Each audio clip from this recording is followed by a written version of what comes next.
A very good morning to you kids. Today we will try to sum up what we have learnt in previous videos. इस chapter में chapter 6 में the physical divisions हम लोगों ने 2 videos किए और उसमें हम लोगों ने क्या पढ़ा.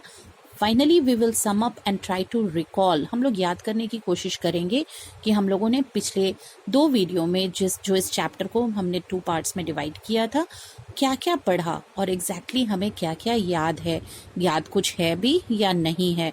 और बस वीडियो देख करके आप लोगों ने बंद कर दिया. बहुत सारे बच्चे ऐसे होंगे जो बस वीडियोस देखते हैं और ऐप खोल करके होमवर्क नहीं कर रहे होंगे. So kids, you are really going to get the punishments. आप लोगों को रिटन वर्क भी साथ में करना है because they will help you to learn the chapter. आप जब रिटन वर्क करेंगे तो ही आपको चैप्टर याद रह सकता है. Okay, so complete the work. जो भी आपको दिया जा रहा है वो सारा वर्क प्रॉपरली फिनिश कीजिए.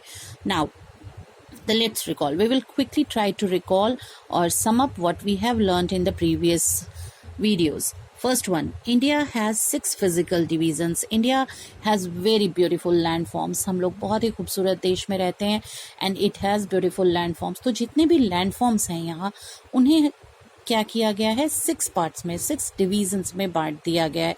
सो the 6 physical divisions, the northern plains, the northern mountains, the desert, the coastal area, the island and the southern plateau. Okay, so ये 6 physical divisions हैं. Now the next one, in the north are the northern mountains. north में क्या है, top most. जब आप India का map देखते हैं तो सबसे ऊपर क्या है, north that is, and there are the northern mountains. वहाँ नॉर्दर्न माउंटेन्स हैं. To the south of the northern mountains are the northern plains. जब आप सबसे ऊपर नॉर्दर्न माउंटेन्स को देखते हैं और वहाँ से नीचे वापस आएंगे तो नॉर्थ के अपोजिट कौन सा डायरेक्शन है, साउथ. तो नॉर्थ में नॉर्दर्न माउंटेन्स हैं और to the south of the northern mountains are the northern plains. Okay, then the Thar desert covers the north most western part of India. Thar desert कौन से एरिया में है, कौन सा लैंड एरिया कवर करता है, that is the north western part of India. Now the next point, the southern plateau lies to the south of the northern plains. और southern plateau कहाँ है, that is to the south of the northern plains. Northern plains के south में, यानी सबसे नीचे और थोड़ा सा आप, सबसे पहले ऊपर में क्या है, नॉर्दर्न माउंटेन्स, उसके साउथ में नॉर्दर्न प्लेन्स, उसके भी साउथ में यानी और थोड़ा सा उससे नीचे आएंगे, then the southern plateau is there. Now the number 6, the peninsula is bordered by coastal plains on both sides. और पेनिनसुला इज बॉर्डर्ड बाय, दोनों तरफ क्या है पेनिनसुला के, कोस्टल प्लेन्स हैं. कोस्टल प्लेन्स मीन्स वैसे लैंड एरियाज जो बस सटे हुए हैं सीज और ओशंस से, that is the coastal plain areas. The 2 main groups of islands are in the bay of Bengal and the Arabian sea. Bay of Bengal और अरेबियन सी में 2 ग्रुप ऑफ आइलैंड्स है, that is the Lakshadweep islands and the Andaman and Nicobar islands. Okay, now let us see the new words, the defines which you have to learn. First one is coastline. Coastline is the edge of the land next to the sea. जो समुद्र से बिल्कुल सटा हुआ land area होता है, जो बिल्कुल सटा हुआ होगा, that is called the edge, किनारा. जो लैंड एरिया है that is called the coastline. That is at the edge of the land next to the sea. Now the second one is physical divisions, parts of a country or the whole world which have similar natural features.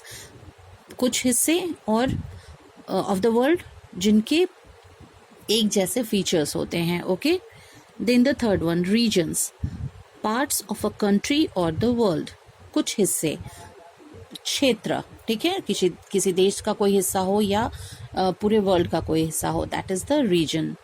And the last one is fertile, where plants grow well. वैसा लैंड, वैसी जगह जहाँ पे बहुत अच्छे से plants grow करते हैं, जहाँ सॉइल बहुत अच्छा हो, बहुत मिनरल्स और न्यूट्रिएंट्स हो जहाँ के सॉइल में, that is called the fertile area. Okay, now let us see the back exercises. Fill in the blanks. Number 1 का ए नंबर देखो, The northern part of India has very high dash. Northern part of India में क्या है? Very high, ऊंचे ऊंचे क्या है उधर? Mountains. Okay, the northern part of India has very high mountains. You will fill mountains here. Okay, the highest mountains in the Himalayas are always covered in dash. जो highest mountains हैं हिमालयाज के वो किस चीज़ से covered रहते हैं हमेशा? They are always covered in snow. Okay, snow covered रहते हैं वो. The Great Indian Desert is also called the, जो Great Indian Desert है उसे और क्या कहते हैं? That is also called the Thar Desert. Okay. Next one. The Thar Desert has a dash population. Thar Desert में कैसा population है? बहुत ज़्यादा लोग रहते हैं या कम लोग रहते हैं? Has a लो पॉपुलेशन, कम लोग रहते हैं क्योंकि वहाँ लाइफ बहुत डिफ़िकल्ट है because no water is there, बहुत कमी है वहाँ पानी की. So the great Indian the Thar desert has a low population. The last one. The eastern coastal plain is dash than the western coastal plain. The eastern coastal plain is broader. Broader here you will fill than the western coastal plain. Okay, that's it. Now let us see the match it. The first one, match it. First one we will see now. A, Mount Everest. कौन सा इसके साथ match होगा? Mount Everest कहाँ है? Is in Nepal. So A is here, is in Nepal. B, Northern Plains. Northern Plains are good for growing crops. Northern Plains बहुत ही fertile land है, so वो crops grow करने के लिए बहुत अच्छे हैं. C, Peninsula. Peninsula is the southern part of India. Peninsula India का southern part है. D, Little rainfall. कहाँ बहुत कम बारिश होती है? That is desert. Okay. Then E, Coastal plains of India on both sides of the southern plateau. Okay, the coastal plains of India on both sides of the southern plateau. So it's done now. Now let us see the MCQs. Choose the correct words to fill in the blanks. First one.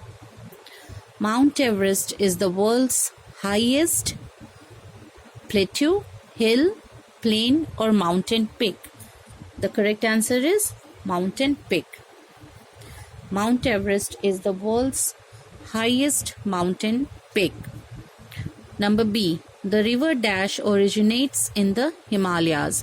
इनमें से कौन सी river originate करती है, निकलती है Himalayas से? The answer is Yamuna. Okay, that originates in the Himalayas. Number C. Rivers bring down dash from the mountains to make the northern plains fertile. Rivers अपने साथ क्या लेकर के आते हैं जिससे कि जो नॉर्दर्न प्लेन्स हैं वो और भी ज़्यादा फर्टाइल हो जाते हैं, और भी ज़्यादा बेटर अच्छे हो जाते हैं क्रॉप्स ग्रो करने के लिए. रिवर्स ब्रिंग डाउन सिल्ट, जो अपने साथ सॉइल पूरे रास्ते नदियाँ बहा करके लेकर के आती हैं, वो बहुत ही फर्टाइल होता है, बहुत ही अच्छा सॉइल होता है. So that is called silt. Rivers bring down silt from the mountains to make the northern plains fertile, और इसी silt से northern plains fertile होते हैं. The dash has difficult living conditions. Thar Desert, Western Coastal Plain, Eastern Coastal Plain और Southern Plateau. कहाँ पे difficult living conditions हैं? The dash, the Thar Desert, क्योंकि यहाँ पे water की scarcity होती है, बहुत ही कम water होता है. So the Thar Desert has difficult living conditions. The last one. The Lakshadweep Islands are located in, Lakshadweep Islands कहाँ located हैं? They are located in the Arabian Sea. Okay, the Lakshadweep Islands are located in the Arabian Sea. Okay, so we are done with the exercises now, and you will do the unscramble is only left, and that you have to do. I'll just discuss it. Okay, you write it properly in the book. The region below the Himalayas, Himalayas के नीचे का जो क्षेत्र है उसे क्या कहते हैं? That is called the Terai. Okay, the next one, a river that waters the northern planes. कौन सी रिवर वाटर करती है जिससे पानी के कारण नॉर्दर्न प्लेन बहुत ही फर्टाइल और बहुत ही अच्छे रहते हैं? That is the Ganga. The Ganga waters the northern plains. A desert in India. India के डेजर्ट को क्या कहते हैं? That is also called the Thar desert. The next one is number D, the southern part of India. India का जो southern part है, what's that called? That is the peninsula. Here the unscramble the jumble letters are given. आपको ये arrange करके और फिर से लिखना है. Okay, number E, a range that separates the southern plateau from the northern plains. Satpuras. Okay, कौन सा माउंटेन रेंज है जिससे कि सदर्न प्लेट्यू और नॉर्दर्न प्लेन्स डिवाइड होते हैं, अलग अलग हो जाते हैं, उन्हें अलग कर देता है कौन सा mountain range? And that is the Satpura range. Okay, so that's all with the back exercises. You fill it in your book and learn it properly. Okay, thank you.